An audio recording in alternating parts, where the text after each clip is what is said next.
Assalamualaikum warahmatullahi wabarakatuh.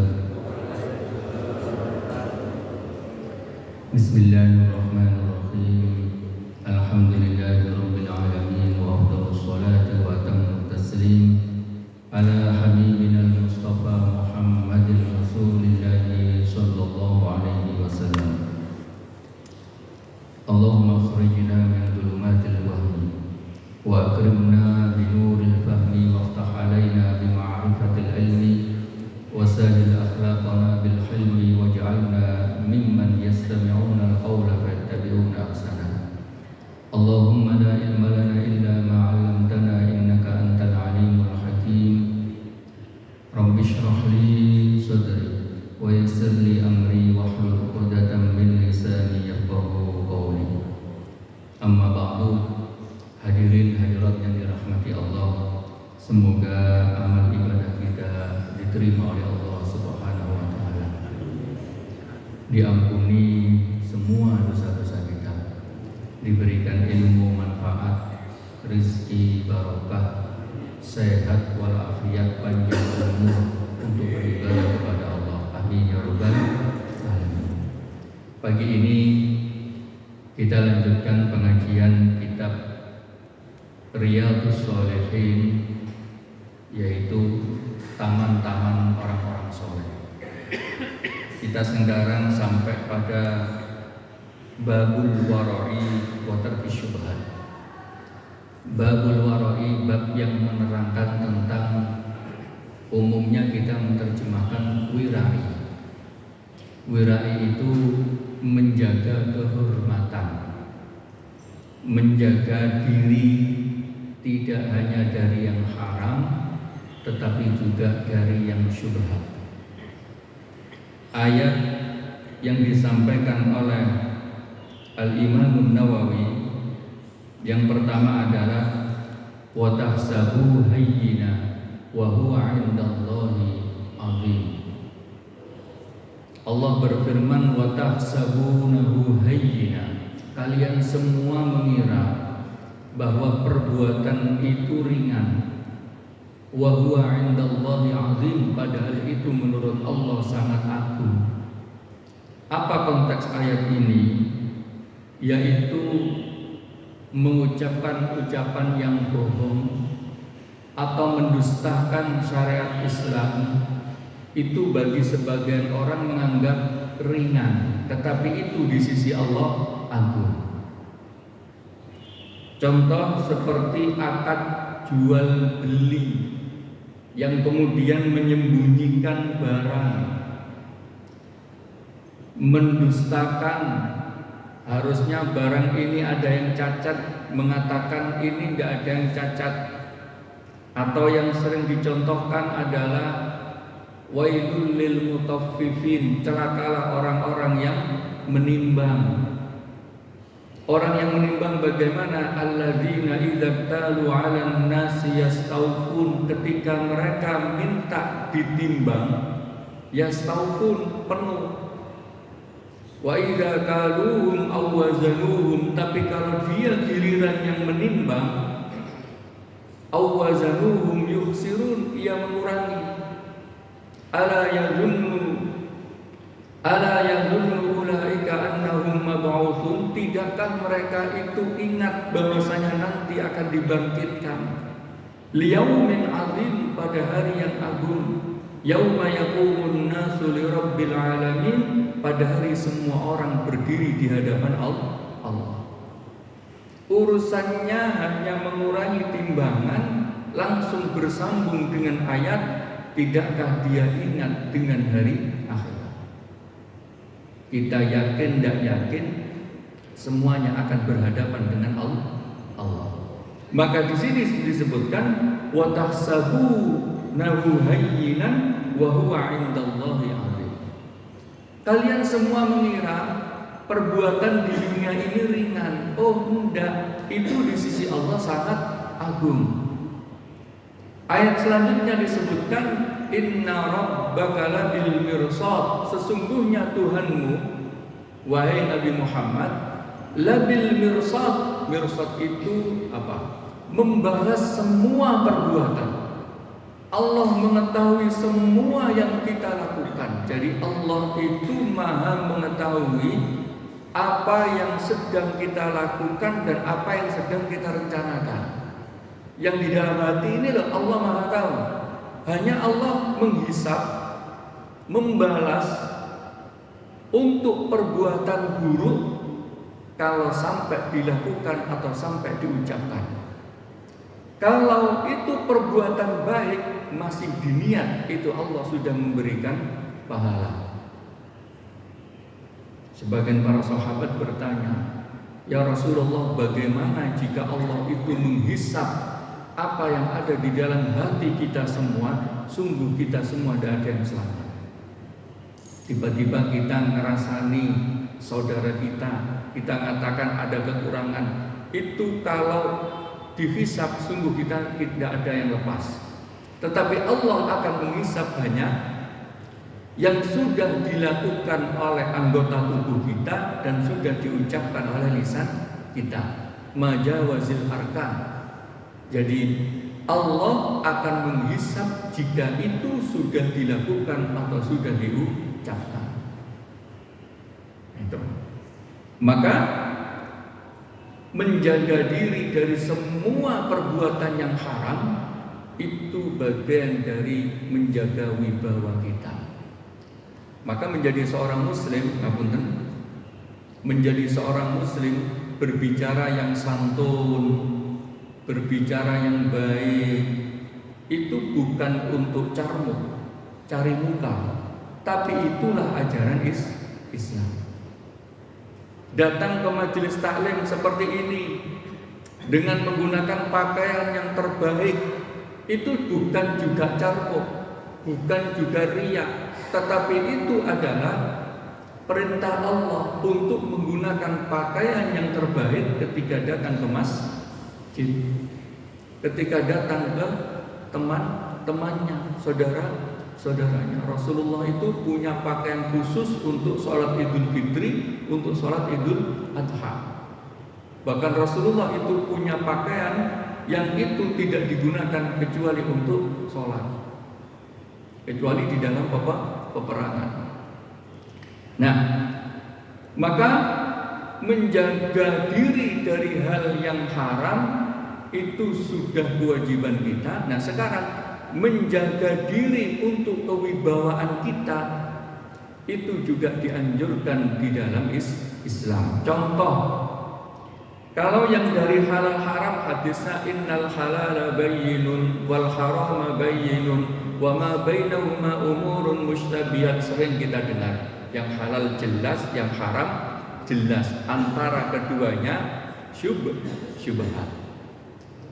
Hadis selanjutnya dikatakan suatu ketika Rasulullah SAW menemukan kurma di tengah jalan, dan kurma itu bersih, tapi Rasulullah tidak mau makan. Apa alasannya? Laula anni akhafu an takuna minas shadaqah la akaltuha. Andaikan aku tidak khawatir bahwasanya kurma ini tidak jatuh milik orang yang sedekah, sungguh aku akan makan. Betapa menjaganya Rasulullah dari hal yang haram. Andaikan aku tidak takut ini adalah bagian dari sedekah, karena Rasulullah itu haram makan barang sedekah dan juga keturunannya. Maka panjenengan yang ngaku atau tahu masih keturunan Kanjeng Nabi, hati-hati dengan barang sedekah. Saya kemarin ngaji di sana kata, berarti apa Jumat berkah, hati-hati Ustaz. Oh iya. Kalau dia niatnya untuk sedekah juga harus hati-hati. Kalau dia tahu bahwasanya masih ada keturunan Kanjeng Nabi, sebaiknya menghindari sedekah. Yang boleh apa? Boleh makan hadiah. Hadiah itu pemberian. Jadi nggak gampang jadi keturunan Kanjeng Nabi itu. Kok itu minta sana, minta sini, karena tidak ngerti. Jadi kalau sudah menyatakan diri, oh aku ini jalurnya keturunan Kanjeng Nabi, tidak gampang itu. makan tidak sembarangan, nerima pemberian juga tidak sembarangan, harus tanya ini sedekah apa hadiah. Memang mulia di sisi Allah, tetapi juga tanggung jawabnya besar. Jadi Kanjeng Nabi itu sampai andaikan aku tidak takut bahwasanya ini bagian dari sedekah, sungguh aku akan makan. Para ulama dulu sering mengajarkan kalau kita beli baju itu sebaiknya tidak langsung dipakai, tetapi dicuci dulu, dijemur baru dipakai. Ini terutama dalam mazhab Syafi'i. Saya dulu mengamalkan ini. Sarung yang beli dari tempatnya itu sudah mamang kalau pakai, harus dicuci dulu baru dipakai. Karena apa? Kita tidak tahu kainnya itu suci apa enggak. Kita tidak tahu pada waktu jahit, pada waktu melipat itu kena najis apa enggak. Maka unsur kehati-hatian ada, dicuci dulu baru dipakai. Tetapi ketika waktu pergi ke Sudan menggunakan mazhab Maliki itu ringan. Pokoknya najis gak kelihatan itu sudah suci. Akhirnya bertahun-tahun tidak mengamalkan itu. Karena apa? Tiba-tiba kayak kita seminar seperti ini, Allahu Akbar, Allahu Akbar, pinggirin kursi pinggirin sudah sholat di situ. Hanya sepatunya dilepas gitu aja. Dulu kalau di kita ini tidak bisa ini, harus disucikan dulu. Kalau di mereka enggak.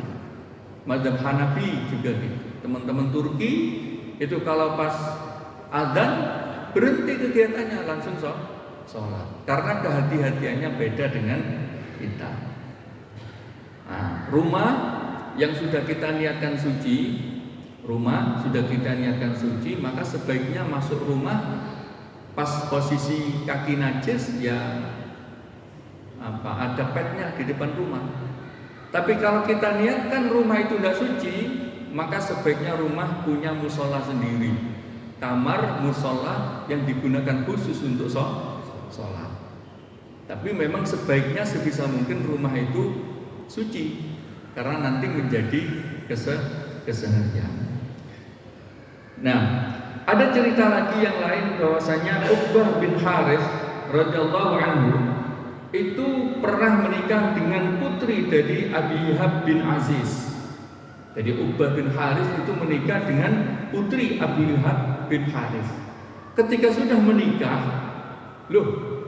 bibinya dari Uqbah bin Harith itu nyatakan begini, Uqbah, kayaknya aku dulu pernah menyusui istrimu waktu kecil itu. Pernah kususui itu. Kalau itu benar dia yang kususui, bukan yang lain, maka itu masih saudara. Bibinya apa ibu? Oh, dia menjadi ibunya, ibu sesusuan juga. Menjadi saudara sesusuan. Akhirnya Uqbah bin Harith datang kepada Rasulullah, "Ya Rasulullah, bagaimana ini hukumnya? Kalau itu benar memang saudaramu sesusuan, kamu juga disusui bibimu dan dia disusui oleh bibimu, maka itu saudara sepersusuan, maka tidak boleh menikah." Seketika itu Uqbah bin Harith menceraikan istrinya. Tidak gampang seperti itu, apalagi sudah cinta. Tidak gampang. Jadi menghindari hal-hal yang takutnya itu bagian dari haram.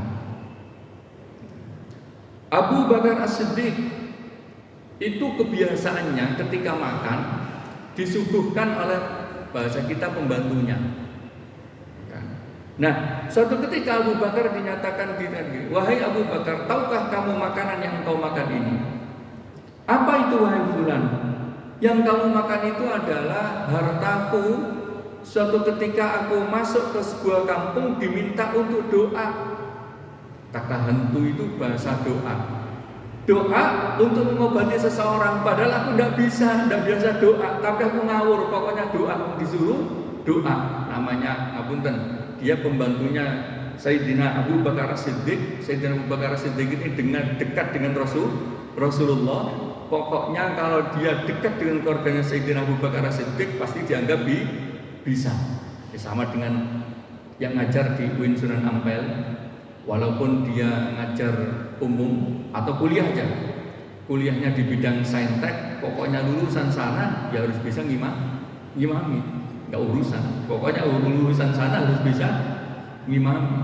Sama lulusan Timur Tengah itu kalau datang ke Indonesia pasti disuruh ngajar bahasa Arab, padahal tidak semuanya jurusan bahasa Arab. Nah, ini pembantunya Abu Bakar Siddiq ini sama. Aku tadi disuruh doa di sana itu untuk orang sakit. Akhirnya aku doa saja. Tidak tahu sembuh apa enggak, yang penting aku doakan. Lalu pulang dibawain kambing. Lah ini saya bawa, saya sembelih, saya suguhkan ke penjenengan. Langsung Sayyidina Abu Bakar Siddiq itu memasukkan tangannya ke mulut, berusaha mengeluarkan seluruh apa yang ada di dalam perut. Takut-takut hasil dari ia tidak jujur tadi bagian dari yang haram. Itu bentuk dari sebuah kehati-hatian. Lalu Umar bin Khattab itu suatu ketika membagikan 4.000 dirham untuk mereka yang ikut berhijrah. Jadi Umar bin Khattab itu pokoknya yang ikut hijrah dari Mekah ke Madinah dikasih uang 4.000. Sementara putranya itu hanya diberi 3.500. Lalu ditanya, wahai Umar bin Khattab, putramu Abdullah bin Umar kan ikut hijrah juga sama bersama kami. Kenapa yang lain engkau beri 4.000 tetapi putramu engkau beli 3.500? Jawaban Sayyidina Umar, dia kan tidak murni hijrah. Hanya karena keluarganya hijrah maka dia ikut hijrah. Maka dia nggak murni ingin hijrah, tetapi keluarganya hijrah maka dia ikut hijrah.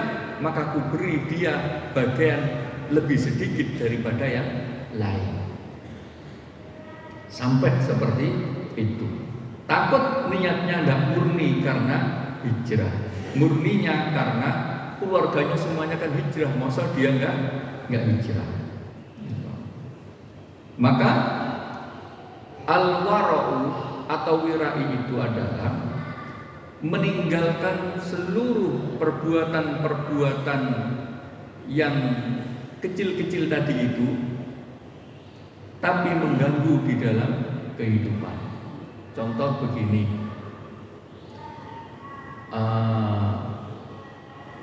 memakan makanan ngapunten di restoran yang tidak ada logo halalnya, itu boleh apa tidak? Secara zahir kita boleh secara fikih, apalagi terpaksa. Tetapi bagi orang yang menjaga wirai, menjaga kewibawaan, lebih baik mencari rumah makan atau restoran yang ada logo halalnya. Kalau dalam kehidupan sekarang mungkin. Kalau di kitab gini bahasa bilang, kenapa mereka tidak mau makan di warung? Kalau bahasa kitabnya, kenapa mereka tidak mau makan di warung? Satu, mereka tidak mau makan di warung takut ketika dia makan dilihat oleh orang yang ingin makan tetapi tidak bisa makan, maka keberkahan makan itu hilang. Jadi ketika makan dilihat sama orang yang tidak bisa makan, maka ketika itu keberkahan dari makanan itu hilang. Itu pertama. Kedua, mereka menghindari makan di hanut, bahasanya itu hanut atau maghah. Maghah untuk kemudian jadi bahasa Inggris kafe, kopi itu. Karena dia tidak tahu bahwasanya makanan itu dimasak dengan suci atau tidak suci. Takutnya kalau itu dimasak dengan tidak suci, maka makanan menjadi haram. Ngapunten, kita orang awam menghukumi makan di warung yang halal, kelihatan halal kok makannya soto. Tapi bagi orang yang menjaga diri, orang wirai, saya tidak maulah makan kecuali istriku yang masak. Aku tidak maulah makan kecuali pembantuku yang masak. Kenapa? Karena istriku sama pembantuku sudah aku briefing kalau masak caranya begini. Barang dari pasar langsung dicuci. Kalau tidak dicuci, ditutup dengan plastik, masukkan kulkas. Nanti kalau mau masak, ambil plastiknya, cuci dulu baru masuk kulkas. Kayak ngapunten, telur itu kan dalam mazhab kita, ngapunten, tai ayam itu kan najis gitu.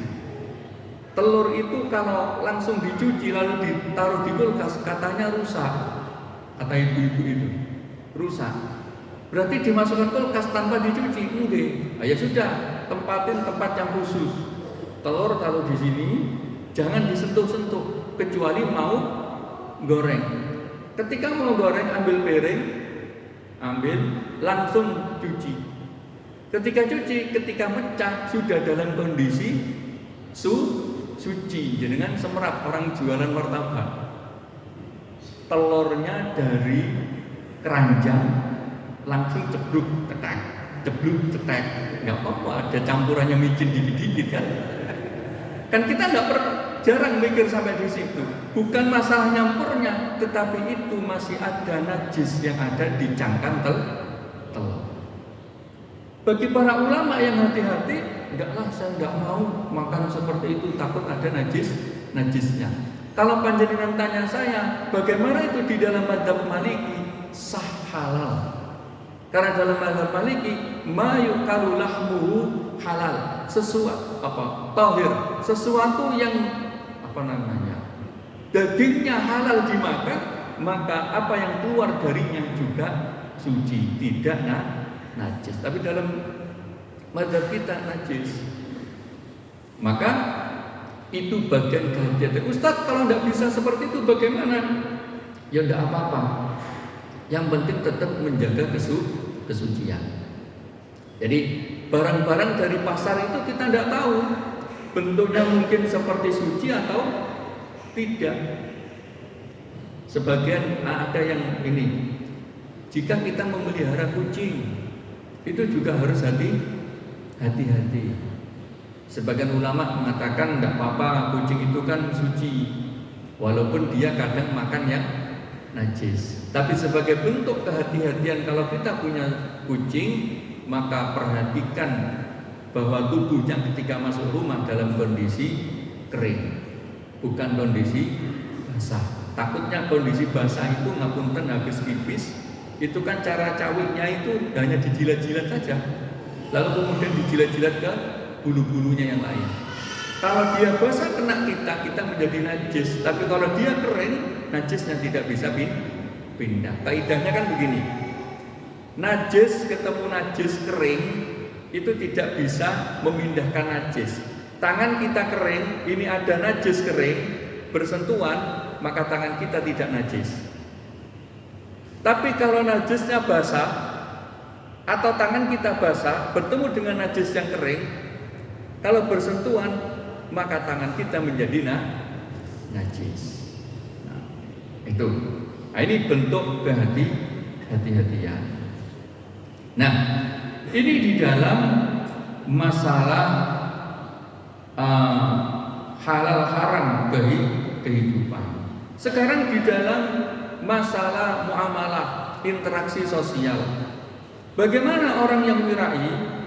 Orang yang wirai itu adalah orang yang selalu ingin takwa kepada Allah Subhanahu wa taala. Ingin selalu mendekatkan diri kepada Allah Subhanahu wa taala. Pertanyaannya adalah, bolehkah kemudian hidup menyendiri? Iktizal. Meniru umat-umat terdahulu. Di dalam rumah bertahun-tahun untuk ibadah, untuk puasa, untuk sholat, tidak keluar kemana-mana. Inilah keistimewaan umat Rasulullah. Jadi umat Nabi Musa, umat Nabi Isa, umat-umat nabi-nabi terdahulu, kalau ingin mendekatkan diri kepada Allah, masuk ke masjid, masuk ke mushola, ibadah bertahun-tahun. Tetapi umat Nabi Muhammad boten, malah lebih diutamakan bergaul dengan masyarakat. Apunten, sekarang trennya kan begini, anak-anak kita atau adik-adik kita itu trennya nggak perlulah ketemu dengan orang, yang penting nggak menyakiti mereka, ya sudah nggak perlu ketemu, yang penting say hello saja. Dalam Islam itu tidak dianjurkan. Dalam Islam dianjurkan kita tetap bertemu, berbicara, berbincang-bincang, saling bertukar pikiran. Nah, keluar ke masjid seperti ini lebih diutamakan di dalam Islam daripada hanya menyendiri di dalam mihrab. Di dalam mihrab itu ngapunten, contohnya begini. Ada kamar ukuran 2 meter, lalu ditutup dengan satir, kemudian wiridan kepada Allah untuk mendekatkan diri kepada Allah. Dan ini masih ditiru oleh ulama-ulama ahli tasawuf dalam mendekatkan diri kepada Allah. Nah, ini umat-umat terdahulu cara mendekatkan dirinya begitu. Tetapi di zaman Rasulullah Shallallahu Alaihi Wasallam dan setelahnya umat Rasulullah itu tidak diperintahkan hanya ibadah di dalam mihrab, tetapi keluar ke masyarakat.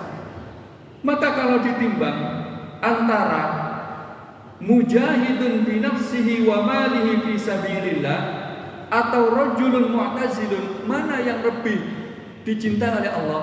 Adalah orang yang berjuang beribadah kepada Allah sambil keluar ke masyarakat, keluar bekerja, keluar sambil menasehati, keluar sambil mengetahui bagaimana hiruk pikuknya masyarakat. Maka ketika Rasulullah Shallallahu Alaihi Wasallam datang ke kota Madinah yang dibangun pertama kali masjid, setelah masjid yang dibangun kedua pasar.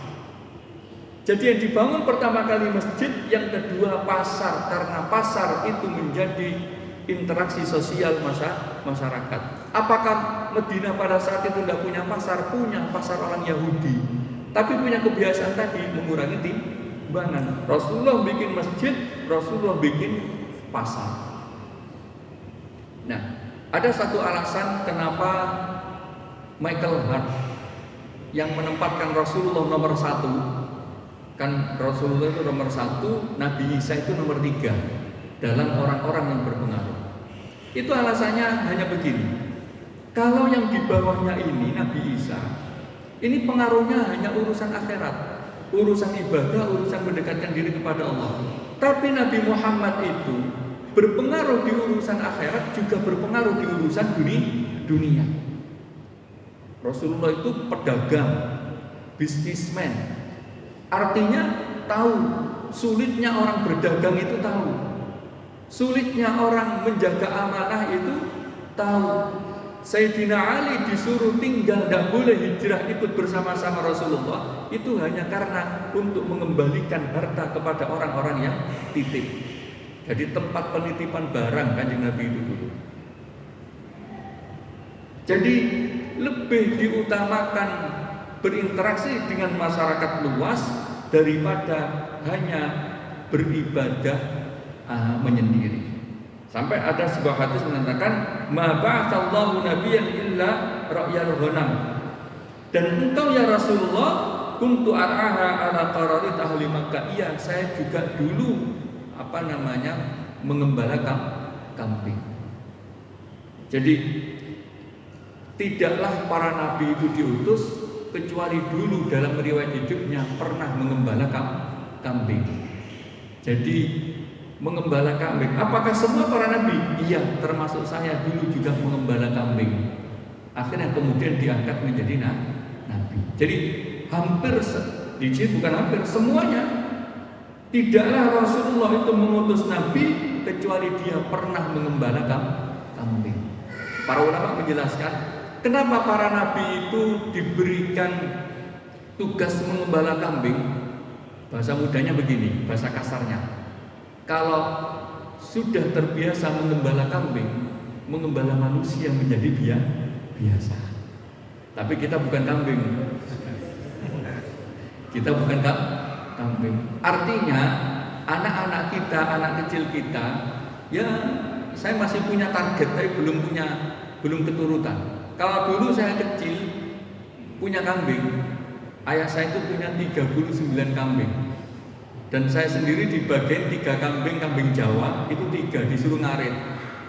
Soro dulu kalau ngarit itu.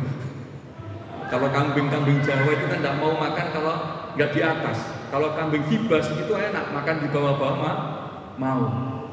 Nah, saya punya target kalau Idul Adha gitu mau beli kambing, saya beli seminggu atau 2 minggu sebelumnya. Biar itu dingon sama anak. Minimal tabarrukan li Rasulillah sallallahu alaihi wasallam. Sekarang enggak ya, kalau di Surabaya saya kemarin beli kambing. Loh, enggak dikirim sekarang. Enggak Ustaz, besok aja, kalau pas besoknya hari raya dikirim gitu.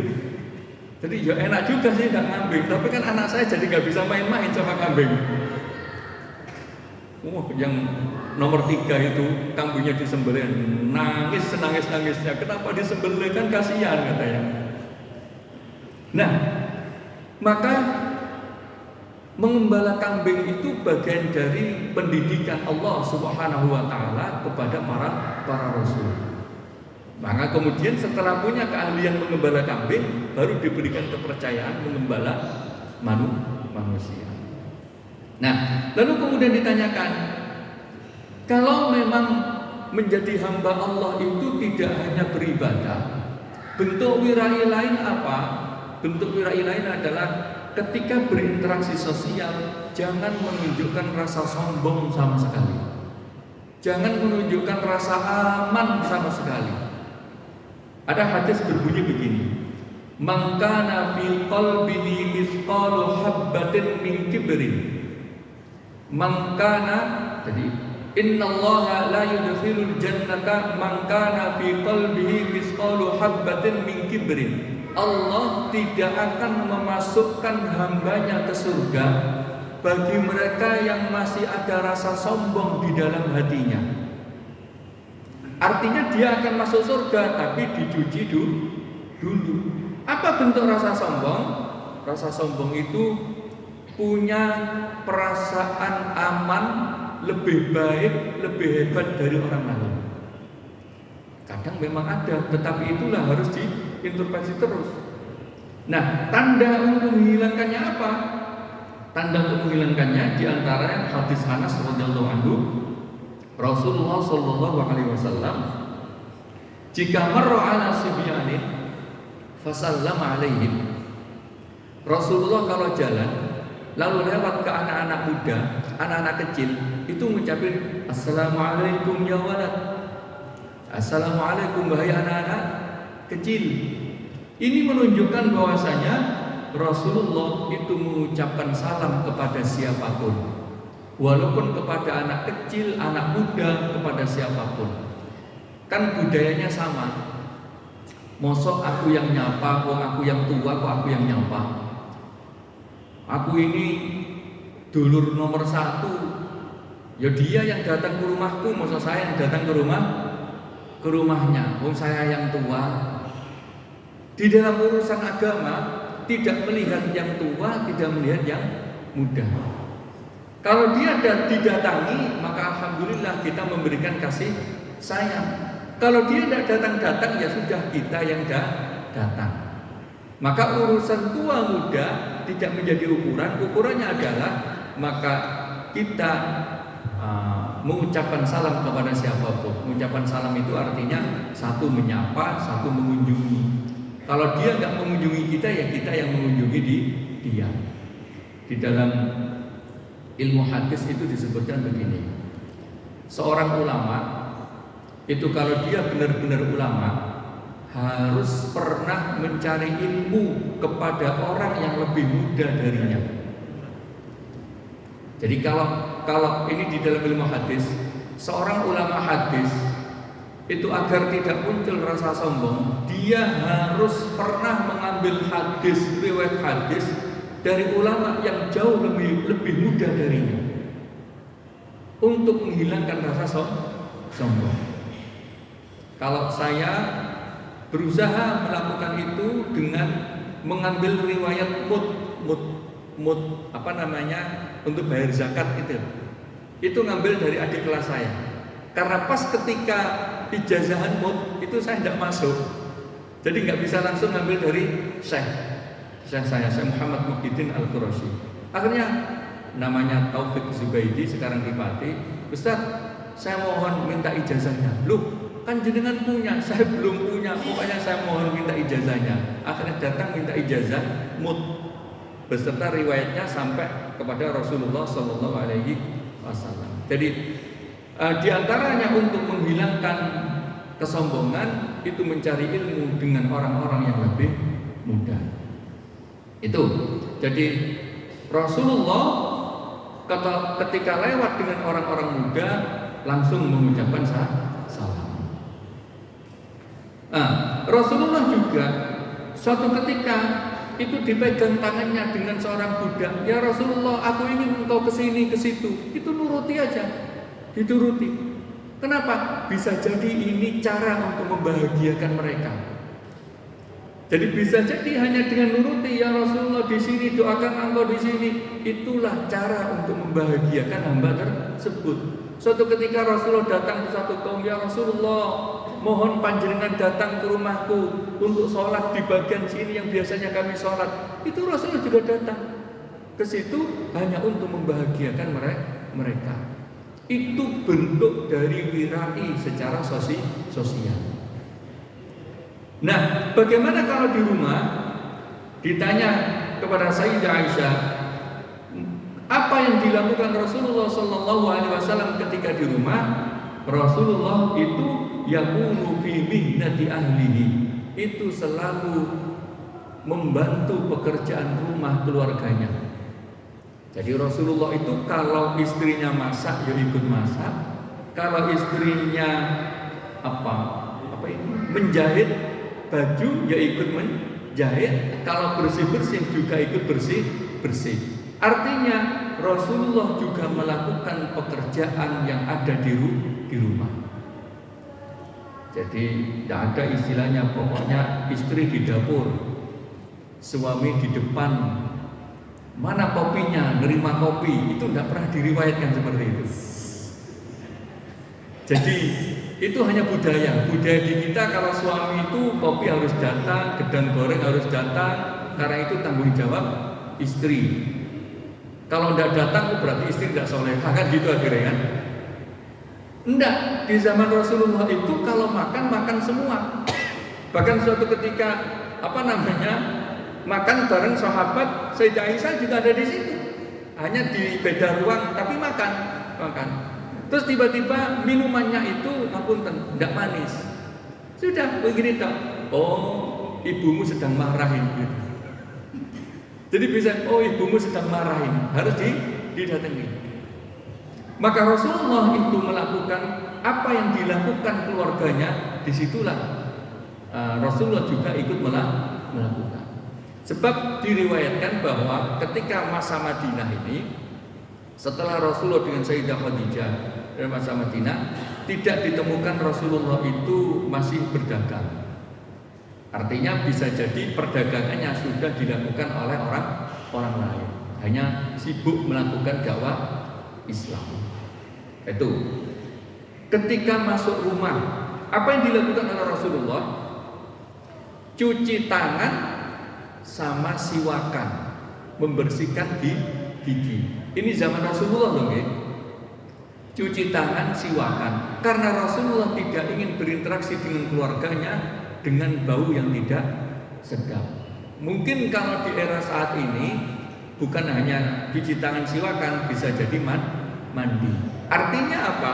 Ketika Rasulullah keluar dari rumah, keluar dari luar, masuk ke rumah, memposisikan diri dengan cara yang terbaik, yaitu cuci tangan lalu siwakan. Sangat-sangat menjaga diri. Suatu ketika ada orang yang datang pas pengajian seperti ini, tiba-tiba setelah pengajian ada yang datang, ya Rasulullah, ini ada orang nggak ngerti agamanya, ingin dijelaskan tentang agama Islam ini ya Rasulullah. Rasulullah duduk dan menjelaskan tentang syariat Islam kepada hamba tersebut sampai selesai. Wa ja'ala yu'allimani mimma 'allamahu Allah tsumma ata khutbatahu. Lalu kemudian datang lagi ke tempat ceramahnya atau khutbahnya. Artinya apa? Rasulullah Shallallahu Alaihi Wasallam berinteraksi dengan semua orang, tidak membedakan antara yang satu dengan yang lain. Lah bagaimana dengan abasa wa tawalla an ja'ahul a'ma? Bagaimana dengan itu? Ada para ulama mengatakan itu memang peristiwa terjadi dengan Rasulullah hanya untuk mengajarkan kepada umatnya. Wa ma yudrika la'allahu yazakka. Bisa jadi dia datang itu untuk menyucikan diri. Jadi ketika ada yang datang ingin bertanya, segera penuhi panggilannya, segera jawablah. Maka inilah yang dilakukan oleh Rasulullah. Jadi melayani semua hamba-hambanya. Nah, satu alasan lagi, Rasulullah itu kan tidak suka makan bawang putih itu. Ketika datang ke kota Madinah, itu kan disuguhi makanan. Bawang putihnya itu tidak dimakan, hanya diletakkan di samping. Lalu kemudian makan makanan yang di situ. Para sahabat bertanya, ya Rasulullah, apakah haram itu? Rasulullah mengatakan, itu tidak haram. Kalau kamu suka makan, makan saja. Tapi aku tidak suka makan itu, karena aku sering bertemu dengan orang. Maka karena Rasulullah sering ketemu dengan orang, berbicara dengan orang, menghindari makan bawang putih. Menghindari makan bawang putih. Orang Arab sampai sekarang itu punya terapi makan bawang putih. Kalau kita kan nggak kuat ya, pedes kan bawang putih itu. Orang enak saja, sudah makan, langsung begitu kan. Nah Rasulullah itu tidak mau makan bawang putih hanya karena aku ini sering bicara sama orang. Kalau aku makan bawang putih akan menyakiti banyak orang. Itu. Nah ketika makan juga tidak menyisakan satupun makanan di tempat beliau makan. Jadi tidak menyisakan. Karena apa? Tidak tahu di mana keberkahan itu ada. Jadi ketika makan, ya yang dimakan itu adalah yang ada di depannya. Tidak nyari yang jauh. Pokoknya yang ada itu dimakan. Tidak perlu nyari yang sana yang sini. Kalau tidak suka makan, ditinggalkan gitu saja. Tidak sampai mencaci makanan. Jadi Rasulullah itu punya sikap satu terhadap makanan. Kalau makan langsung habis, artinya semuanya bersih. Bahkan diriwayatkan sampai tangannya dijilati untuk memastikan semuanya habis. Ketika makan tidak pernah mencaci makanan. Jadi kalau suka dimakan, kalau tidak hanya dipinggirkan. Tidak sampai ada kata-kata ini tidak enak ini. Makanya kalau kita habis makan di warung di mana, sebaiknya tidak usah kemudian kita kata, oh gak enak makanannya. Gara-gara ucapan kita takutnya tidak laku, kan kasihan. Kalau tidak enak cuma gini, kalau saya tidak cocok, mungkin kalau jenengan cocok, itu lebih baik daripada kemudian mengatakan kau enak mas aneh. Akhirnya itu kan menilai padahal belum tentu benar. Itu satu. Kedua, Rasulullah Shallallahu Alaihi Wasallam tidak pernah menolak pemberian. Jadi tidak pernah Rasulullah itu menolak pemberian. Diberi banyak diterima, diberi sedikit diterima. Kalau kita mungkin bisa, tapi anak-anak kita yang ngapunten hidup di zaman yang serba cukup ini harus benar-benar kita ajarkan. Kalau diberi yang kayak sesuatu biasa gitu kadang nolak, tidak boleh nolak itu. Kalau diberi jadi terima. Kalau tidak mau nanti nggak mau makan, berikan kepada orang lain dengan syarat yang memberi tidak tahu. Jangan masih ada orangnya diberikan kepada orang lain. Itu tidak. Jadi Rasulullah itu tidak pernah menolak pemberian. Jadi walaupun hanya diberi hal yang sangat sepele, laqabiltu, pasti aku terima. Ini satu. Kedua, Rasulullah tidak pernah menolak diajak makan. Jadi walaupun makanan hanya sedikit yang disuguhkan oleh sahabat itu, Rasulullah tidak pernah menolak. Ya itulah yang kemudian diterima. Apa inti dari akhlak yang disampaikan oleh Rasulullah SAW? Bahwa dalam setiap interaksi Rasulullah tidak mau menyakiti orang lain, tidak mau mendolimi orang lain. Karena bisa jadi itulah kemampuan dia dalam berinteraksi dengan Rasulullah Shallallahu Alaihi Wasallam. Nah, kita juga begitu. Kita juga dianjurkan begitu. Ketika kita berbicara kepada orang lain, jangan berbicara yang menyakitkan. Ketika kita diberikan pandangan, ya lebih baik kita terima. Tidak usah kemudian kita mendebatnya dulu. Terima saja dulu. Kalau memang itu terlalu melenceng jauh, sampaikan dengan pendapat. Kalau menurut saya kok begini, kira-kira benar apa enggak? Diterima alhamdulillah, enggak diterima nggih, silakan. Yang penting itu sudah kita sampaikan. Maka satu, wirai itu berhubungan dengan halal haram kita sehari-hari. Yang kedua, wirai itu juga berhubungan dengan halal haram ketika berinteraksi dengan orang lain. Pertanyaannya, lebih baik mana menjaga wirai bersembunyi untuk beribadah kepada Allah, atau wirai sambil bertemu dengan manusia? Tentu wirai sambil bertemu dengan manusia. Karena umat Rasulullah SAW tidak diajarkan beribadah menyendiri, tetapi diajarkan beribadah sambil bertemu dengan manusia. Ustadz, saya kalau sholat sendiri di rumah khusyuk, kalau di masjid jamaah tidak khusyuk, banyak orang batuk, banyak orang gini, apalagi anak kecil ramai ini nggak khusyuk. Mana yang lebih mulia? Tetap datang ke masjid sholat jamaah walaupun tidak khusyuk. Nah, itu sepakat para ulama seperti itu. Nah, sholat sendiri tadi yang khusyuk itu juga dihitung masih bawah walaupun dia khusyuk. Sama dengan begini, Ustadz, saya kalau lebih khusyuk tidak menikah ya. Ibadah saya itu lebih nyaman kalau tidak punya istri. Nggak dipanggil-panggil, nggak dibentak-bentak, nggak dimintain belanja. Tapi kalau saya punya istri, Ustadz, dikit-dikit minta tolong, angkat galon mas. Mas, habis belanja, maka saya harus kerja mas ini. Lebih baik mana? Lebih baik beribadah dan menikah walaupun sambil dibentak-bentak. Karena dibentak-bentak itu bagian dari ibadah. Ini ngapunten, ini hasil diskusi saya dulu ketika di Papua. Ada, ya hanya cerita untuk ibro saja. Ada ustadz di sana, kiai, intinya tidak mau menikah.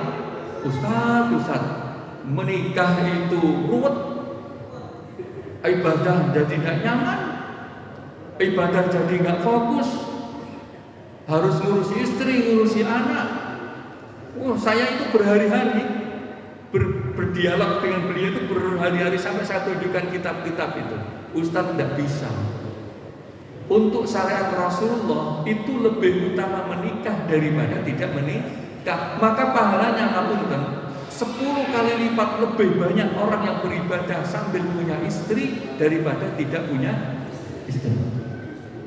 Jadi jenengan datang ke masjid habis dibentak di rumah itu jauh lebih baik daripada berangkat dari rumah tidak dibentak sama sekali karena tidak punya istri. Itu loh. Jadi artinya begini, sama juga ibu-ibu mungkin merasa bahwa punya suami juga ruwet Ustaz, ini dan itu, tetapi punya suami itu lebih mulia di hadapan Allah daripada tidak punya suami. Jadi di dalam agama kita tidak diajarkan hidup menyendiri dan hidup beribadah sendiri, tidak. Tetapi hidup dengan ada teman. Jenengan pergi mau kemana gitu, keluar mau umroh atau tidak umroh, itu sunnahnya tidak boleh sendiri, harus berdua. Nah kalau punya istri kan enak, yang diajak hanya istrinya, tidak perlu ngajak orang lain. Jadi itu dalam Islam ibadah bersama itu lebih diutamakan daripada ibadah sendiri. Maka Sayyidina Ibrahim itu mencontohkan kalau buka selalu bareng dengan orang lain. Nah Rasulullah juga begitu. Kalau makan juga selalu bareng dengan orang lain. Maka hidup menyendiri, apunten, ini banyak banyak dijangkiti oleh mahasiswa, merasa nyaman hidup sendiri daripada berteman. Mau banyak sekarang itu. Sampai kok saya nggak tahu saat kalau ada tugas, sampai nggak punya teman deket punya bestie gitu loh. Di teman kuliah, nggak punya Ustaz, enak hidup sendiri kata gitu. Maaf, bukan pacaran maksud saya gitu, bukan. Biasanya kalau kuliah itu kan pasti punya teman dekat. Laki-laki punya teman dekat laki-laki, perempuan punya dekat perempuan. Kemana-mana kalau makan juga bareng, kalau ngekos juga bareng. Itu jauh lebih baik punya teman daripada tidak punya teman. Tapi sekarang kehidupannya mereka lebih ingin hidup menyendiri daripada berbarengan. Ngekos nih? Ngekos itu lebih baik ngekos sendiri, satu kamar sendiri. Ini sebenarnya tidak baik juga. Kenapa? Sebab kita ini hidup disunahkan selalu berbicara. Ada masalah disampaikan karena bisa mengurai masalah daripada hidup sendiri tidak pernah terselesaikan. Maka panjenengan yang masih berstatus menjadi suami, berstatus menjadi istri, berarti masih benar-benar di dalam syariat Rasulullah Shallallahu Alaihi Wasallam. Karena ada sahabat yang tentang itu ada. Rasul, saya tidak mau nikah udah. Yang penting saya ingin mendekatkan diri kepada Allah. Sampai Rasulullah itu di akhirnya sampai man raghiba an sunnati falaysa minni. Kalau ada orang tidak senang dengan sunnahku menikah ini, maka bukan dari golonganku. Sampai keras begitu loh. Karena apa? Syariat sebelumnya mengajarkan kalau mau dekat dengan Allah ya tidak menikah. Jadi tidak zaman Rasulullah kalau mau dekat dengan Allah sambil menikah. Karena itulah ada penuh dengan tantangan. Saya kira itu. Monggo jika ada yang ingin disampaikan atau pertanyaan. Silakan Bapak Ibu jika ada yang tanya mohon lambaikan tangan. Ustaz, Ibu. Bapak-bapak sekali lagi lambaikan tangan dulu biar tahu nanti.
Bagaimana makan makanan ketika di daerah non-muslim, kayak di Bali atau di Medan, itu juga kalau nyari makanan kadang agak sulit.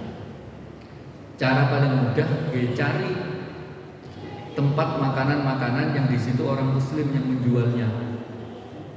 Dengan bagaimana? Tanya kepada guide-nya atau tanya kepada yang kenal, kira-kira makanan muslim di mana di sini. Tidak harus di sana, di Surabaya aja harus begitu. Jadi kalau ingin makan makanan yang halal, tanya minimal begitu. Yang menjual adalah orang Muslim. Jadi ketika dia Muslim, dia tidak hanya menyembelih yang halal, tetapi makanannya tidak najis. Jadi itu yang menjadi ukuran.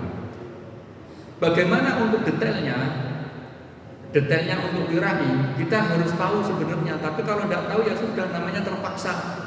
Yang penting tahu bahwasanya yang menjual itu Muslim dan menjaga kesucian, maka sudah itu halal bagi kita. Pengen detail lagi harus tanya, tetapi tidak enak kalau tanya. Kok sawangane, Bu, jenengan mususi berasnya mau suci apa ndak, Bu? Tidak boleh, tidak usah di sini Mas, makan di luar aja. Artinya dia tanya sewajarnya. Dulu saya pernah disuruh mengintai perempuan yang akan dinikah oleh keluarga saya. Jadi mengintai itu, ngecek, detektif. Masih belum punya anak, sudah menikah tapi belum punya anak. Itu diminta, Mas, gimana perempuan ini, baik enggak? Kok adiknya minta yang ini gitu. Wahana saya datang ke sana kan masuk ke rumahnya juga enggak enak. Ke teman-teman, ke samping-sampingnya ngopi apa gitu. Ternyata saya makan bakso, yang jualan bakso itu budenya. Nah, ternyata jualan baksonya pakai keran, bukan pakai kobokan. Biasanya kalau orang jualan itu kan ada 2 tong kan. Satu tong yang agak kuning, satu tong yang putih. Ya, ini kan rawan kena najis. Enggak, itu pakai keran semua. Saya langsung tanya, Bu, kok pakai keran? Kok saged? Iya nak, saya minta keran ke tetangga biar sucinya pasti. Langsung bilang gitu, biar mesti suci bahasanya, biar mesti suci. Loh, Bu, ngapunten, jenengan kenal yang namanya ini. Oh, itu ponakanku, wong itu adikku ibunya gitu. Oh, terus pesan ya. Dari situ saya sudah ketahuan, keluarganya berarti keluarga santri. Keluarganya menjaga kesucian. Sudah nggak pakai lama, langsung kembali, aman, saya yang jamin. Apalagi di samping rumahnya ada musola. Intinya kalau nyari pasangan kan gitu. Jenengan akan sulit tuh kalau tiba-tiba nikah dengan perempuan atau dapat mantu tidak kena najis belas. Wah, kesulitan itu. Kenapa? Rumah yang awalnya suci jadi ikut-ikut najis. Masalah briefing ngasih pengetahuan itu nggak gampang juga. Nah, jadi kalau kita mau makan, ditanyakan dulu Muslim ini Muslim Mbak ya, halal ya makanan di sini? Halal, sudah, itu sudah cukup. Halal ya makanannya, ini wartegku halal. Kula nggih salat kok, berarti ini halal. Lalu yang kedua, mana wajah bagi Muslim? Memang beda pendapat, Bu. Ngeten, wajah itu, saya buka ini. Wajah itu ada yang mengatakan sini, mana binti syari. Mana binti syari itu adalah tempat tumbuhnya rambut. Umumnya tempat tumbuhnya rambut itu di sini. Kalau tumbuhnya rambut kita mungkin ada yang sampai sini, ini bukan wajah, ini sudah kepala. Memang tumbuhnya tapi umumnya orang tumbuhnya rambut di sini.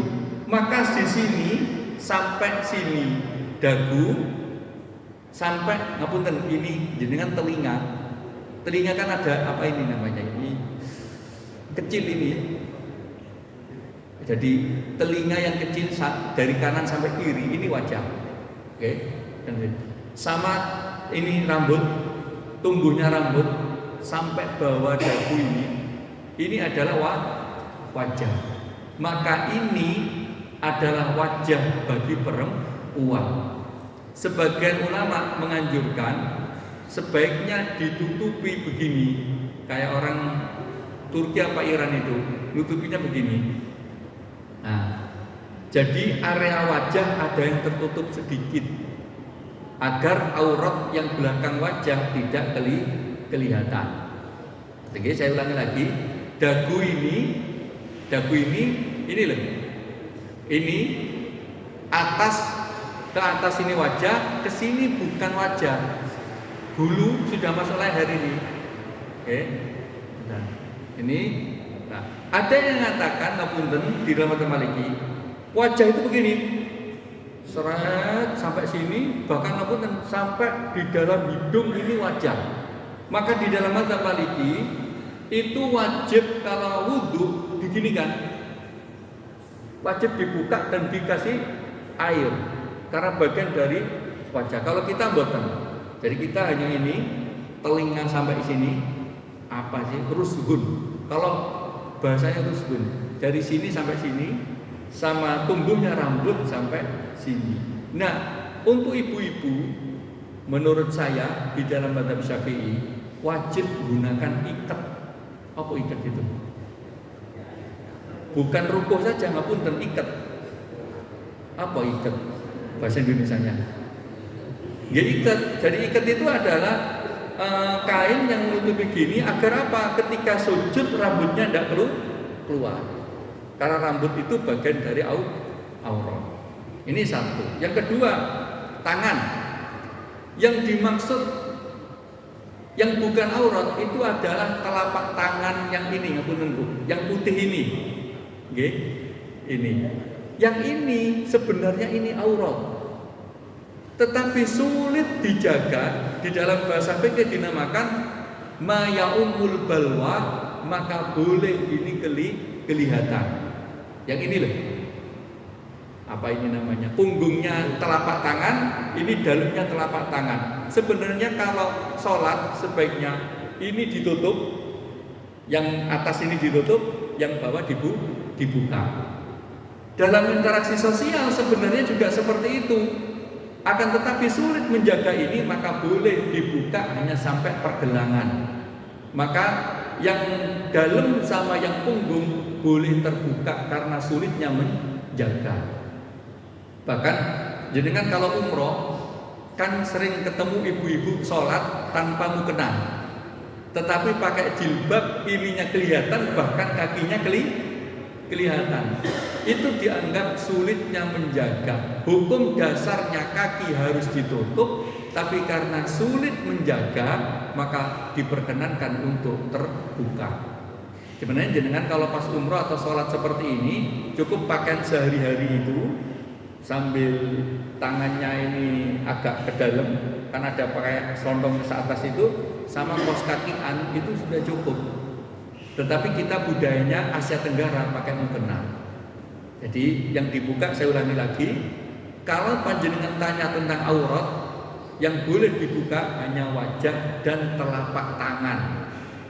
Adapun punggung tangan diperbolehkan terlihat, alasannya karena sulit menjaga punggung tangan ini. Adapun di atasnya di atasnya pergelangan ini sudah tidak diperkenankan untuk diperlihatkan kepada siapapun. Makanya sebaiknya kalau ini pakai, yang anak-anak muda itu sekarang pakai kayak apa itu, kain menutupi ini, stocking gitu, kaos. Nah, untuk menutupi itu sehingga auratnya terjaga. Itu niku auratnya. Nggih, monggo. Pak Habis.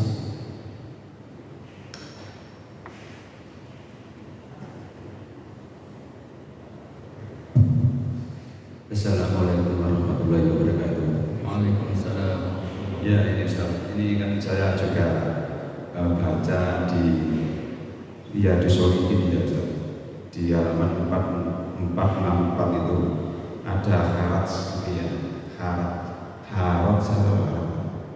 yang ini Ustaz, mengenai sesuatu yang ditetapkan oleh seorang muslim, seorang majikan untuk dibayarkan oleh budaknya kepada majikannya setiap hari, sedangkan sisa penghasilannya adalah budak itu. Nah, ini kan ada budak yang dimiliki oleh Abu Bakar, kan setiap hari dia menyisihkan untuk majikannya. Sedangkan di zaman Rasulullah kan dia anjurkan untuk memerdekakan budak ya. Ini gimana untuk keterangannya yang Rasulullah kan mengajarkan itu, sedangkan Abu Bakar juga punya budak seperti itu. Yang saya tanyakan kan apakah Abu Bakar tidak memerdekakan saja gitu Ustaz? Nomor 2. Nomor dua Ustaz, mengenai niat. Tadi kan kalau niat itu niat jelek, tidak dilakukan dan tidak diucapkan, itu kan tidak dihisab itu ya tadi ya. Sedangkan niat itu baik, belum dilakukan atau ucapan, itu sudah dapat pahala gitu. Nah, ini apakah benar itu Ustaz? Terima kasih. Oke, baik. Waalaikumsalam warahmatullahi wabarakatuh. Kenapa Abu Bakar itu masih punya budak, padahal Rasulullah itu menganjurkan membebaskan budak. Jadi Rasulullah itu tidak ditemukan hadis yang menyampaikan, para muslim bebaskanlah budak-budak kalian, tidak begitu. Karena apa? Budak itu harta. Cara membebaskannya Rasulullah adalah ketika dia melanggar syariat Islam, diantaranya untuk menebus dosa itu dengan membebaskan budak. Contoh, apa itu? Contohnya adalah sumpah yang bohong, itu membebaskan budak. Atau kalau berkumpul di bulan suci Ramadan juga budak. Atau kalau nggak bisa berarti puasa 2 bulan berturut-turut. Artinya gini, Rasulullah itu tidak langsung memerintahkan bebaskanlah budak, enggak, tetapi syariat-syariat yang dilanggar ini cara menghapusnya dengan membebaskan budak. Nah, Sayyidina Abu Bakar, Sayyidina Umar bin Khattab, masih punya budak karena budak itu harta. Kalau sekarang itu kalau kita bayangkan ya, budak itu seperti sepeda motor. Sebab kalau budak itu langsung dibebaskan semua orang jatuh miskin. Padahal itu adalah harta. Maka tidak pernah Rasulullah itu mengatakan bebaskanlah budakmu, tetapi kalau kamu membebaskan budak, maka itu jalan yang terbaik bagimu. Hanya begitu. Maka memang sebaiknya ketika punya budak ya dibebaskan. Seperti punya harta diinfakkan. Tapi kan tidak mungkin menginfakkan seluruh hartanya. Bisa jatuh miskin. Budak itu masih ada sampai tahun-tahun di abad kita, abad 19 itu masih ada. Masih ada. Nah, karena apa? Budak itu ibarat ya tadi itu, ibarat kuda, ibarat sepeda motor yang dimiliki. Hanya kemudian saat ini dilarang, PBB menyatakan tidak boleh sama sekali. Kalau di Islam bukan dilarang, sebaiknya tidak menggunakan budak, itu saja. Ya, maka di zaman Rasulullah juga masih banyak. Lalu yang kedua, niat yang baik itu diberi pahala oleh Allah Subhanahu wa taala. Jadi niat yang baik, maka hadisnya di antara niatul mukmin khairun min amalihi. Niatnya seorang mukmin itu lebih baik daripada amalnya. Karena apa? Niatnya mesti sempurna, tapi amalnya kadang ada yang kurang. Nah, niat yang buruk itu tidak dihisab oleh Allah kecuali sudah ia lakukan atau sudah ia ucapkan. Maka panjenengan ketika punya niat-niat buruk tetap di dalam hati, ya sudah, jangan sampai diucapkan. Apapun itu. Kayak sumama jenengan tiba-tiba aku pengen niat melakukan ritual-ritual yang tidak diizinkan di dalam Islam. Pengen lihat jin sumama. Ini ada yang juga memperbolehkan, tetapi ngapain sih lihat begitu? Nah, selama tidak diungkapkan, ya sudah, tidak dihisab oleh Allah Subhanahu wa taala. Maka niat buruk tidak perlu diucapkan, sebisa mungkin ditahan dan dihilangkan. Niat baik monggo segera dilaksanakan. Oke, itu. Masih ada yang lain? Ada lagi Bapak dan Ibu? Tidak ada Ustaz. Sambut ya. Kita tutup dengan Al-Fatihah. Al-Fatihah.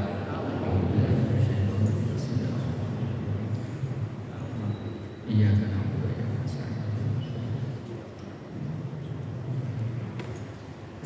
Bismillahirrahmanirrahim. Hamdan na'imin, hamdan syakirin, hamdan yafi ni'ma wa yukafi'u mazidah. Ya Rabbana lakal hamdu kama yanbaghi li jalali wajhikal karim wa 'azimi sultanik. Allahumma shalli wa sallim wa barik ala sayyidina Muhammadin wa ala alihi wa ashabihi wa man tabi'ahum bi ihsanin ila yaumiddin. Allahumma a'inna ala dzikrika wa syukrika wa husni ibadatik. Allahumma 'allimna ma yanfa'una wanfa'na bima 'allamtana wa nas'aluka ilman 'allamtana wa farzuqna hajatina ilayhi bi rahmatika arhamar rahimin. Allahumma ij'al ahlana wa auladana wa talamidana min ahli al-ilm min ahli al-khair wa min ibadika as-salihin wa min ulama'ika al-'amilin wa min awliyaika asy-syakirin wa min hamalati al-Qur'an wa la taj'alna min ahli syarri wa dhal. Rabbana atina fid dunya hasanah wa fil akhirati hasanah wa qina adzabannar. Wa sallallahu ala sayyidina Muhammad walhamdulillahi rabbil alamin. Amin ya rabbal alamin. Demikian yang dapat kami sampaikan. Mohon maaf atas segala kekurangan.